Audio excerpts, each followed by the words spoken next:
Ok, continuamos con el examen. Ahora vamos a resolver el módulo 2. Este es el examen final de primera vuelta de mi curso de procesos estocásticos 2026-2. Módulo 2, empezamos con una cadena de Markov que tiene 6 estados y tiene esta matriz de transición. La primera pregunta es encontrar todas las clases de comunicación y clasificarlas ahora como recurrentes o transitorias. Entonces hay que recordar que en las instrucciones dice justifique cada paso y sus razonamientos. Okay, entonces nada más como comentario, los que presentaron esta pregunta y nada más indicaron recurrente y transitorio sin justificar absolutamente nada, pues no lo tienen los puntos completos. Inciso A, hacemos el diagrama de transición para identificar fácilmente las clases. Tenemos al estado 1, 2, el 3 me combina por acá, 4, 5 y 6. Me quedó un poquito lejos esto. Bueno, el 1 va a sí mismo y va al 2. El 2 va al 1 y va a sí mismo. El 3 va al 1, va a sí mismo y va al 4. El 4 pasa determinísticamente al 5, comprueba 1. El 5 pasa al 6, comprueba 1. Y el 6 pasa al 4, comprueba 1. ¿Okay? Entonces aquí ya más o menos se empieza a notar. También se notaba un poco de la estructura como en forma de bloques de esta matriz, que tenemos por aquí un bloquecillo. Se ve aquí, está concentrado, no hay probabilidades de este lado. Y también tenemos otro bloquecito por acá. Se ve. Entonces, esa es nuestra primera observación. Ya ahora sí, para determinar las clases de comunicación, pues empezamos con el 1 y vemos que el 1 se comunica con el 2. O sea, del 1 llegamos al 2 y del 2 llegamos al 1. Por lo tanto, se comunican. ¿Okay? Si quisiéramos hacer esto con el 3, vemos que el 2 no comunica no llega al 3, el 1 no llega al 3, entonces lo ponemos separado. El 3 va al 1, pero el 1 no va al 3. El 3 va al 4, pero el 4 no va al 3, entonces el 3 está de alguna manera aislado. El 4, por su parte, va al 5, el 5 va al 6 y el 6 va al 4. Por lo tanto, 4 y 5 están comunicados y también 5 y 6. ¿Okay? Por la transitividad de la comunicación, esta es una clase de comunicación, la del 4, el 5, el 6, el 3 es su clase solita y el 1 y 2 son otra clase. Hay ahora que clasificar como recurrentes o transitorias. Entonces recordemos que en una cadena con espacio de estados finitos tiene que haber al menos una clase de comunicación recurrente. ¿Okay? Y toda clase de comunicación recurrente en una cadena finita es recurrente positiva. Aquí no les pedí que dijeran si era positiva o nula, pero bueno, nada más para que sepan. Primero analizamos la más sencilla de todas, el estado 3. El estado 3 es un estado que forma su propia clase de comunicación, pero no es una clase cerrada. ¿Qué quiere decir esto? Que una vez que salimos de esta clase, por ejemplo, si salimos al 4, existe la probabilidad de no regresar. De hecho, la probabilidad de no regresar es 1. Si uno cae al 4, se mantiene en este ciclo de aquí, 4 a 5, 5 a 6, 6 a 4, y ya nunca regresa a 3. Por lo tanto, se trata de una clase transitoria. ¿Okay? Entonces aquí una pequeña justificación sería como la probabilidad de salir de 3 y no volver es 1, 3 es transitorio. Muy bien, entonces vamos ahora con la que sigue. 1 y 2, por su parte, en la clase 1 y 2 es una clase cerrada. ¿Okay? Que quiere decir que no se puede salir de ella.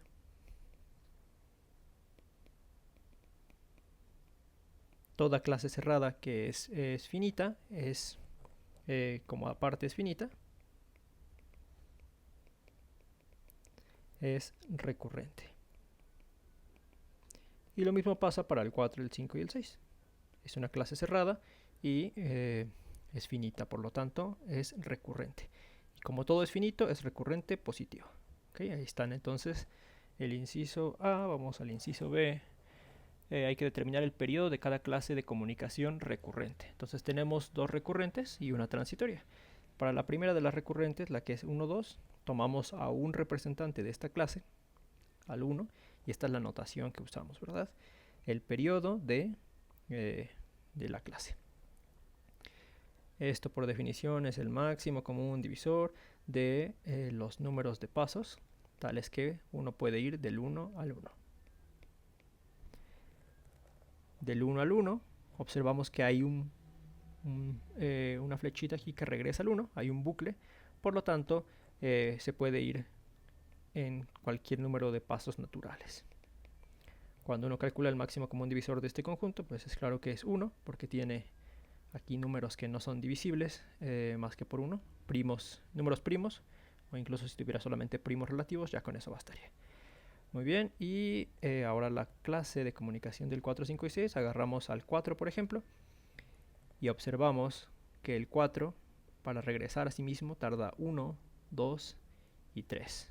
Siempre va a ir en múltiplos de 3, porque de hecho esas transiciones son determinísticas. Entonces el máximo común divisor de 3, 6, 9, 12, esto es 3. Ese es el inciso B. Y el inciso C nos dice que sea H3 la probabilidad de que la cadena iniciando en 3 termine siendo absorbida por la clase a la que pertenece el estado 1. ¿Okay? Entonces primero hay que plantear la definición de esa H3 matemáticamente. ¿Okay? Aquí ya nos dicen contexto, pero hay que escribirla bien. ¿Cuál es la clase del 1? Bueno, la clase del 1 la tenemos aquí. Es la que tiene al 1 y al 2. La vamos a llamar C1, ¿no? Entonces C1 está definida como la clase que tiene a los estados 1 y 2. Por lo tanto, H3 es la probabilidad de ser absorbidos por esa clase, dado que empezamos en 3. La notación sería algo así, TC1 finito, donde TC1 es el mínimo, el primero de los tiempos, tales que la cadena está en la clase de comunicación del 1. Esa sería la definición de H3. Y nos dice plantee las ecuaciones correspondientes y calcule H3. Las ecuaciones correspondientes son las ecuaciones del análisis del primer paso. Así es como nosotros calculamos estas pruebas.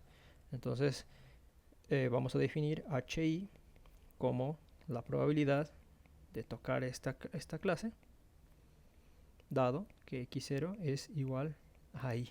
Estamos generalizando esta definición de que empiece en 3 a que empiece en I. Y vamos a notar lo siguiente. Si el proceso empezara, digamos, en 1, pues entonces la probabilidad de, vamos a leerlo como dice acá, la probabilidad de que la cadena iniciando en el estado 1 terminara siendo absorbida por la clase a la que pertenece el estado 1, entonces la probabilidad sería 1. ¿Okay? Si empezamos ahí en esta clase, pues ahí nos quedamos y esa prueba sería 1.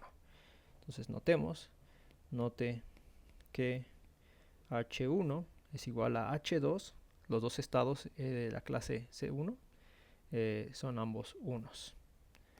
Y también note lo que pasa si estamos en la otra clase cerrada de esta cadena, en esta de 4, 5 y 6. Si estamos en 4, la probabilidad de eventualmente tocar la clase que tiene al 1 y al 2, esa probabilidad es 0, ¿no? Eso no va a pasar porque si estamos en 4, pues estamos dentro de esta clase cerrada y ya nunca vamos a retornar al 3. No hay una flechita que apunte para acá. Por lo tanto, también note que H4 es igual a H5, es igual a H6 y todas estas son ceros. Entonces nos preguntan H3, esta es la que tenemos que encontrar. Entonces H3, por análisis del primer paso, hay que ver si estamos empezando en 3, a dónde nos podemos ir. Entonces esto es igual a, vamos a las transiciones, están acá en la matriz. Si estamos aquí en 3, ¿okay? Hay un cuarto de prueba de irse acá, un cuarto de prueba de quedarse en 3 y un medio de prueba de irse acá. ¿Okay? Entonces H3 va a ser igual a 1/4 por H1, que ya vimos que es 0, más 1/2 de H3, más un cuarto de H3, que es la prueba con la que se queda en 3, más 1/2 de H4. Ok, entonces esto recordamos que es igual a 1, esto que está aquí es igual a 0, y esto es igual a H3 igual a 1/4 más 1/4 de H3. Si pasamos el H3 hacia el otro lado restando, tenemos 3/4 de H3 igual a 1/4. 3/4 de H3 igual a 1/4. Multiplicamos todo por 4, dividimos sobre 3 y nos queda que H3 es igual a 1/3. Ok, esa es la probabilidad de que empezando en 3 eventualmente caigamos acá. Muy bien. Problema 5. Ejercicio 5. Tenemos una cadena de Markov, dos estados I y J que se comunican. O sea, la hipótesis es I, flechita hacia los dos lados, J. El inciso A nos pide argumentar por qué existen enteros tales que eso sucede. Y eso es muy sencillo, porque por definición, que dos estados se comuniquen implica que J es accesible desde I y que I es accesible desde J. Déjenme lo escribo así. I es accesible desde J. Y la definición de accesibilidad de I a J nos dice, implica que existe un número n, un número de pasos n mayor o igual a 1, bueno, de hecho n mayor o igual a 0, porque esto funciona también para sí mismo, tal que la probabilidad de ir de I a J en ese número de pasos, en n, es estrictamente positiva. ¿Ok? Análogamente, eso es lo que queríamos demostrar. Que existe una n tal que de I a J la prueba es positiva. Es esta cosa que estamos aquí. También, análogamente, existe, bueno, por la definición de accesibilidad de J a I, existe un R mayor o igual a 0, tal que la prueba de ir de J a I en R pasos es positiva. O sea, es pura definición, ¿no? Una cadenita de dos definiciones. Muy bien, el inciso B nos dice, use la ecuación de Chapman-Kolmogorov para demostrar que para cualquier entero n se cumple esta desigualdad. Entonces, fíjense que esta desigualdad es sobre la prueba de ir de J a J. O sea, hacer una especie de ciclo entre J y J de longitud m más n más r. Y nos dice que hay que demostrar que esto es mayor o igual que este producto. Bueno, pues recordemos que, déjenme lo escribo de este lado, inciso B, por Chapman-Kolmogorov, o la ecuación de Chapman-Kolmogorov, nos dice que la prueba de ir de I a J, digamos en n más m pasos, se puede escribir descomponiéndola como pasar por un estado intermedio. Pasar de I a K por la prueba de pasar de K a J. Y esto es hacerlo en n pasos primero y después en m pasos y sobre todos los S. Perdón, sobre todos los estados en S. ¿Okay? Este es el sobre todo el estado, todos los estados intermedios. Muy bien, entonces esa es la ecuación de Chapman-Kolmogorov y como pueden ver aquí, algo así aparece por aquí adentro. N y M de I a J. Entonces, pues eso es lo que vamos a utilizar. Claramente esta ecuación de Chapman-Kolmogorov, como es una suma, va a ser mayor o igual que si nos fijamos en uno solo de esos estados en S, que va a ser el que queremos, de I a I y de I a J. Esto se cumple para todos I, J en S. Ok, entonces nada más se trata de utilizar dos veces la ecuación de Chapman-Kolmogorov. También podemos hacerlo de J a I. Déjenme lo escribo por acá. La prueba de ir de J a J en M más N más R pasos, pues es igual a la suma de todos los k en s de ir de j a k en m por la prueba de ir de k a j en n más r. ¿Okay? Eso es usar Chapman-Kolmogorov ya sobre la prueba que queremos, separando las distancias como nos conviene, ¿verdad? Son 3 números de pasos, pero lo estamos separando en 2 grupitos para aplicar Chapman una vez. Entonces esto es mayor o igual que la prueba de ir de j a i por la prueba de ir de i a j en m y en n más r. Y hace rato ya habíamos, en r y en n más m. Uy, están al revés los numeritos aquí. R, n más m, r, n más m, r, n más m. Y aplicamos nuevamente Chapman, lo que ya demostramos acá, sobre esa prueba IJ. Esto es mayor o igual que de ir de I a J, ir de I a I, ir de I a J. En R, en N y en M. Vale, esto es lo que queríamos demostrar. Para el tercero nos piden utilizar el criterio de recurrencia, que es este que está aquí. Nosotros sabemos que un estado K es recurrente si la suma de las probabilidades de transición de K a K en n pasos es infinita.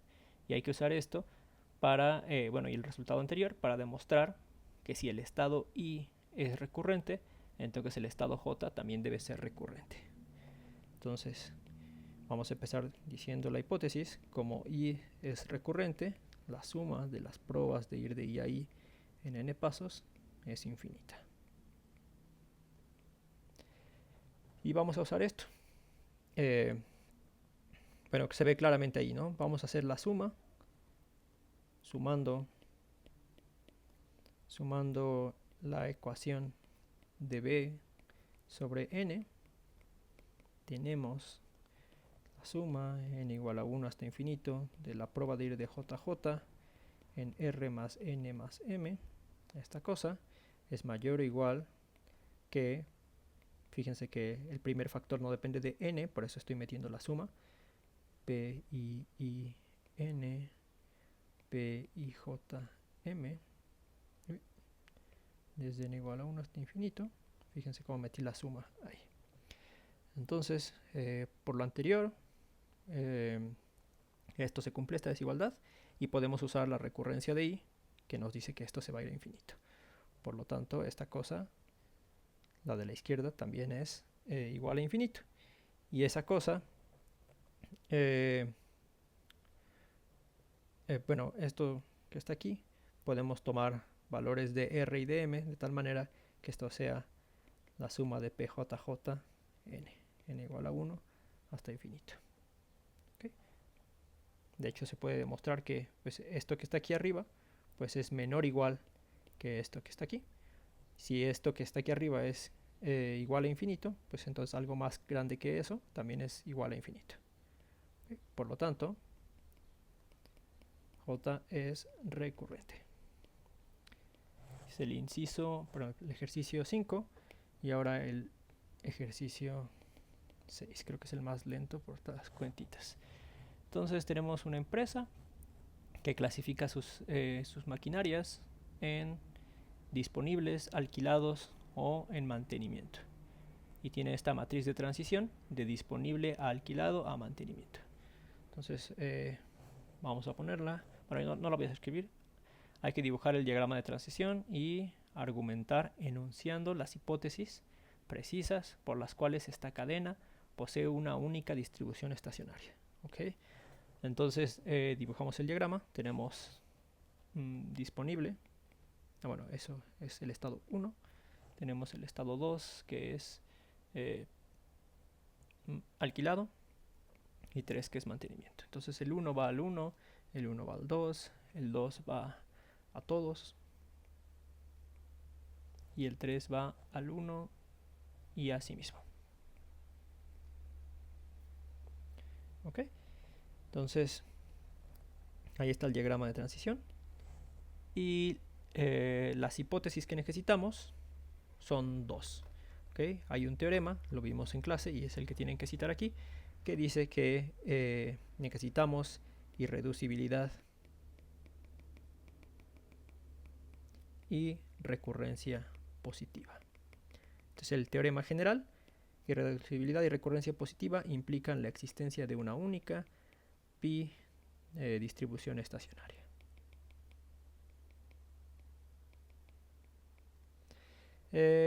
Sin embargo, aquí no tenemos que demostrar recurrencia positiva, porque como tenemos irreducibilidad y finitud, o sea que la cadena tiene un número finito de estados, entonces ya con esto tenemos como la cadena es irreducible y finita, entonces es recurrente positiva. Esto lo demostramos cuando vimos que las cadenas cerradas, como es este el caso, son todas recurrentes positivas.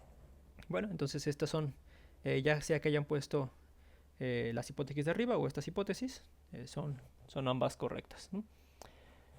Okay, ese es el inciso A. El inciso B es plantear el sistema de ecuaciones. Entonces el sistema de ecuaciones es un sistema que tiene a pi1, pi2, a pi3, un vector horizontal, y que multiplica esto a la matriz de transición, p11, p12, p13, bla bla bla, p33, y esto es igual a el mismo vector horizontal, pi1, pi2, pi3. Sustituyendo ya los valores, esto nos da el sistema pi1 igual a 3/5 de pi1 más 1/5 de pi2 más 1/2 de pi3. Pi2 es igual a 2/5 de pi1 más 7/10 de pi2. Y pi3 es 0, 1/10 de pi2 más 1/2 de pi3. Ok, y todo esto está sujeto a que pi sea una distribución, por lo tanto a pi1 más pi2 más pi3 igual a 1. Y la ecuación más sencilla de estas que está acá arriba, para simplificarse, es esta que está aquí. Esa nos permite escribir pi2 en términos de pi1. Fíjense que si yo paso este 7/10 para el otro lado, me da que 3/10 de pi2 es igual a 4/10 de pi1. Convertí ese 2/5 en décimos. ¿Ok? Y entonces multiplico por 10, paso el 3 para el otro lado y me queda que pi2, uy, no sé qué puse aquí, era pi1. Que pi2 es igual a 4/3 de pi1. Muy bien. Ahora nos podemos ir a la tercera ecuación, esta que está aquí. Y ahí pasamos el pi tercios del otro lado. Y me queda que 1/2 de pi3 es igual a 1/10 de pi2. ¿Okay? O lo que es lo mismo, pasamos este 2 multiplicando para allá. 1/5 de pi2. Recordemos que como pi2 es esto que está aquí, podemos sustituirlo. 4/3 de pi1. ¿Okay? Esto lo simplificamos y me da 4/15 de pi1. Muy bien, entonces ya tenemos 3 ecuaciones.